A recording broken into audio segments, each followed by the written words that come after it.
কল্পনা করুন আপনার এমন একটি শক্তি আছে যা আপনার প্রতিটি ট্রেডে ভয়কে শান্ত করে, একটি শক্তি যা আপনার লোভকে নিয়ন্ত্রণ করে এবং ভুল সিদ্ধান্ত নেওয়া থেকে আপনাকে রক্ষা করে। আপনি কি জানতে চান কিভাবে এই শক্তি অর্জন করা যায়? আপনি কি সত্যিই একটি যাত্রার জন্য প্রস্তুত? একটি যাত্রা যেখানে বিজয় শুধুমাত্র কৌশল নিয়ে নয়, বরং আপনার নিজের মনকে আয়ত্ত করার বিষয়ে। আমরা কেন একই ট্রেডিং ভুলগুলো বারবার করি?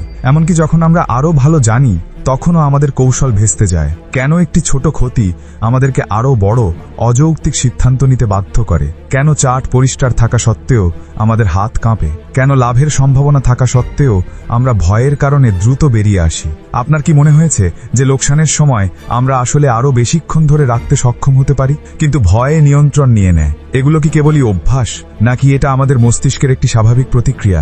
ট্রেডিং কি শুধুই চার্ট পড়া, প্যাটার্ন চিহ্নিত করা, নাকি ডেটা বিশ্লেষণ করা, নাকি আসল যুদ্ধটা আমাদের মনের ভেতরে ঘটছে? Mark Douglas the discipline trader বইয়ে শিক্ষা দেন, প্রকৃত সাফল্য কেবল কৌশলে নেই, এটি আপনার নিজের মনকে আয়ত্ত করার মধ্যে নিহিত। আমাদের সবচেয়ে বড় চ্যালেঞ্জ বাইরে নয়, এটি আমাদের ভেতরে। যদি আমরা আমাদের ভয় এবং লোভ নিয়ন্ত্রণ করতে না পারি, কোনো কৌশলই আমাদের সফল করতে পারবে না।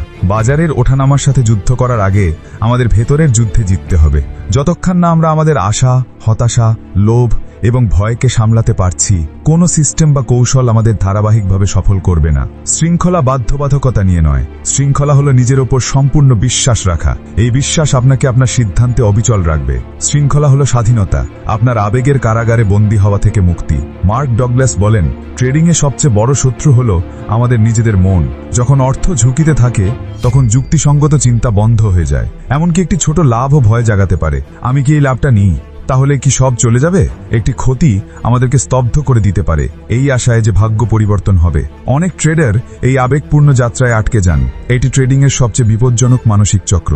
উদাহরণস্বরূপ, একটি শিশুকে কল্পনা করুন যে সার্কাসে দড়ির ওপর দিয়ে হাঁটছে।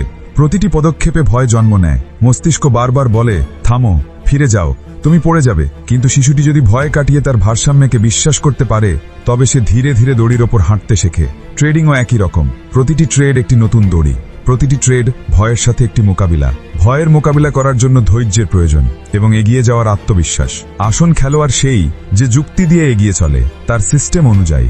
এমনকি ভয়ের উপস্থিতিতেও তারা বোঝে যে লোকসান খেলারই অংশ এবং ধৈর্য আরও বড় লাভের দিকে নিয়ে যেতে পারে। মানসিক নিয়ন্ত্রণ ছাড়া প্রতিটি ট্রেড লোকসানের দিকে নিয়ে যায়। ভয়ে, লোভ, আশা, হতাশা এগুলো আয়ত্ত করুন এবং আপনি ধীরে ধীরে একজন প্রফেশনাল ট্রেডার হয়ে উঠতে পারবেন। আমাদের মস্তিষ্ক সবসময় নিরাপত্তা খোঁজে, এটি লোকসান এড়াতে চায়। এমনকি একটি ছোট লাভও এটিকে বলতে পারে, আর ঝুঁকি নিও না, লাভ নাও এবং বেরিয়ে যাও। কিন্তু বাজার কখনো সরল রেখায় চলে না। ধৈর্যেই বড় সুযোগ লুকিয়ে থাকে। কখন বাজার একটি বড় সুযোগ তৈরি করছে তা আমরা কখনোই নিশ্চিতভাবে জানতে পারি না। এই কারণেই ধারাবাহিক শৃঙ্খলা বজায় রাখা একান্ত অপরিহার্য।